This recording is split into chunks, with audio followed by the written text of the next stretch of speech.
Let's dive into an intriguing probability puzzle. The problem is as follows. You are flipping a fair coin, meaning each flip has an equal 1/2 chance of landing heads or tails, over and over, as many times as it takes. The question is, on average, how many coin flips do you need to perform until you see 2 heads come up consecutively, that is, 1 head immediately followed by another head, or the pattern?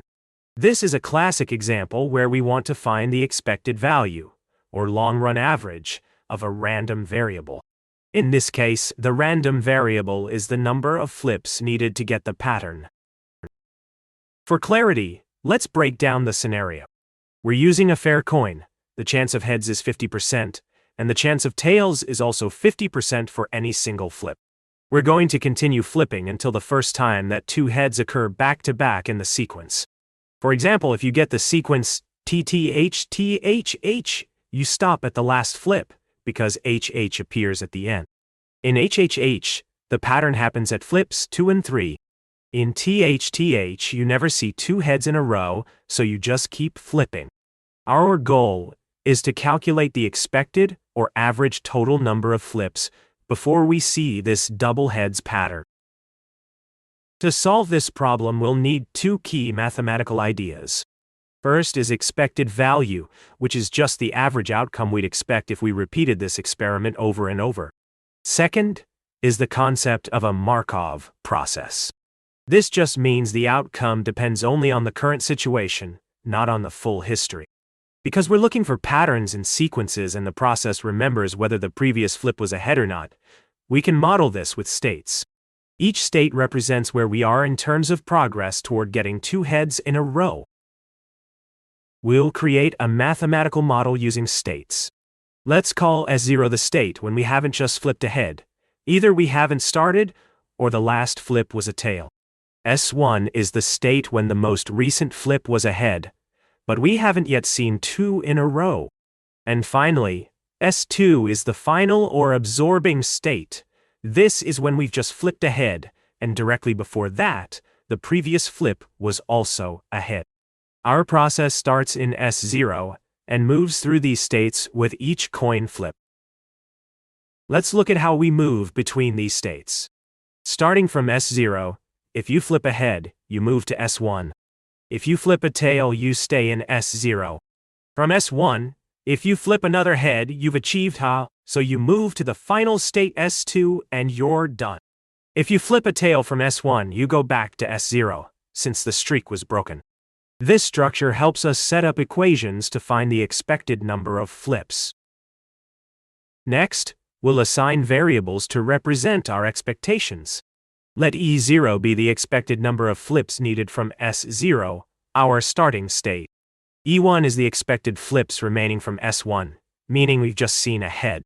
E2, after reaching 2 consecutive heads, is 0, because we are done. We want to solve for E0, as that's the overall expected number of flips before seeing 2 heads in a row.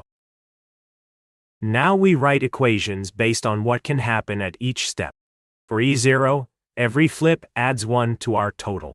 With 50% chance, we flip ahead and go to E1, or get a tail and stay in E0. So, E0 equals 1 plus 1/2 times E1 plus 1/2 times E0. Similarly, for E1, every flip adds 1 diode. With 50%, we immediately finish, so that's 0 more flips, and with 50% we get a tail and go back to E0.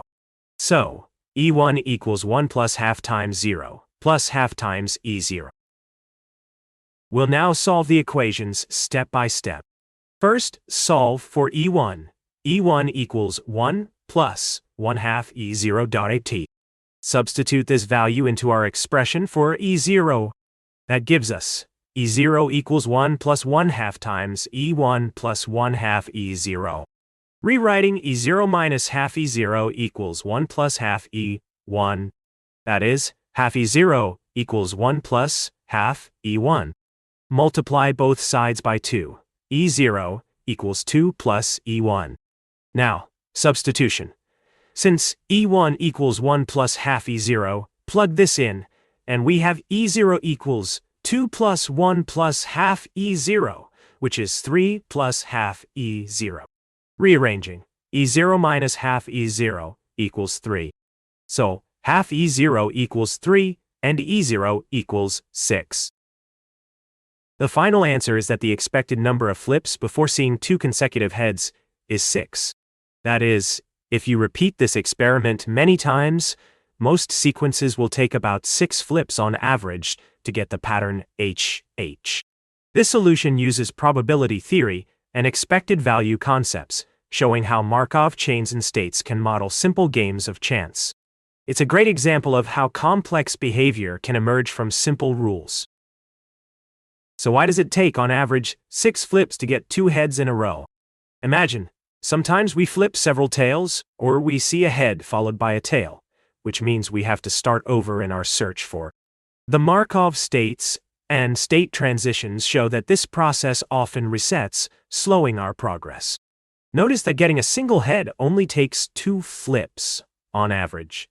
But 2 in a row is much less likely, because when you get a head, you only have a 50% chance of following it with another head. That memory or dependence on the previous flip is what makes this more challenging and stretches out the average number of flips needed. To recap, given a fair coin, you typically need 6 flips to see, for the first time, 2 heads in a row. We modeled the problem using states and Markov processes, wrote out simple equations for our expected values, and solved for the result. This approach works for many pattern search problems in probability.